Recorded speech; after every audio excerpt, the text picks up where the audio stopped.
escaped her. Liz had to agree, however, that peaceful moments were rare with the twins and should definitely be savoured. "I might even manage to make a cup of tea." Grażyna smiled at Liz. Her habitual demeanour was stern.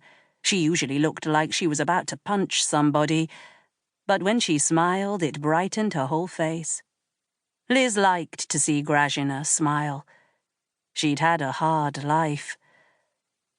"There, I think that's everything." Mags bustled through the curtain with her coat on, a cardboard box in her arms and her bag slung over one shoulder. "Are you sure you're okay to lock up, Grażyna?" "Of course," Grażyna sniffed. "I have done it 100 times." "Excellent." Mags was used to Grażyna's snarkiness and immune to it. "Then I'll see you tomorrow." The cafe door opened with a tinkle, and a head with cropped, bleached blonde hair poked inside. It was accompanied by a waft of patchouli. "What's keeping you, woman?" cried Tilly as she came into the cafe. "I've been waiting out there for hours." Tilly, bright and impetuous, was yang to Mags's yin. She was wearing a combination of a leather jacket and a floaty Indian skirt that should have looked odd, but just looked achingly cool. "You have not," said Mags mildly. "You've only been in the van 5 minutes." She reached the door, then she stopped. Her eyes widened. "The tempura batter, it's still in the fridge." She thrust the box she was carrying at Tilly and disappeared back through the curtain into the kitchen. Tilly shook her head, making her feather earrings flutter. "You do know it starts at 8, she called after Mags. She looked at Liz and Grażyna. "It'll be a bloody miracle if we get there before Christmas." Then she spotted the tree. "Oh, that's lovely. Good job, Grażyna." "Thank you." Mags reappeared with a large Tupperware container and watched as Tilly opened the door. "Don't drop that box," she said. "That's all my oils and dipping sauces. If you drop it, I'll have to start from scratch." "Then I'll do my best not to drop it," said Tilly with a wink. She tucked it under one arm as she held the door open for Mags. "Have a good time at Bees, Liz. Tell me all about it tomorrow. All about her." "I will.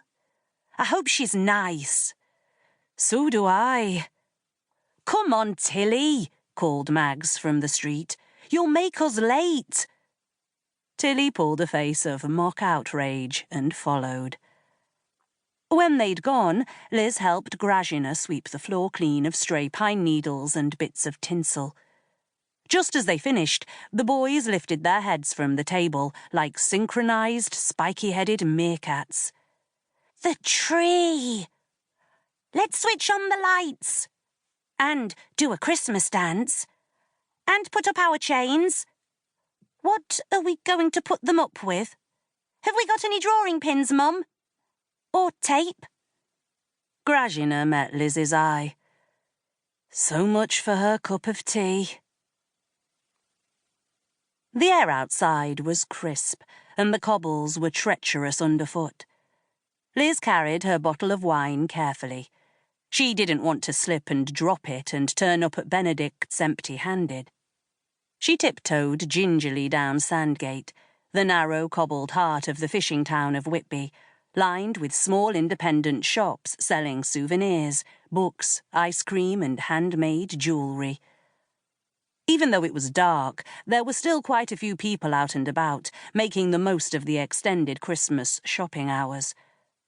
All the shopkeepers had made an effort with their decorations, many of them in Victorian style, that made the street look like a scene straight out of Dickens.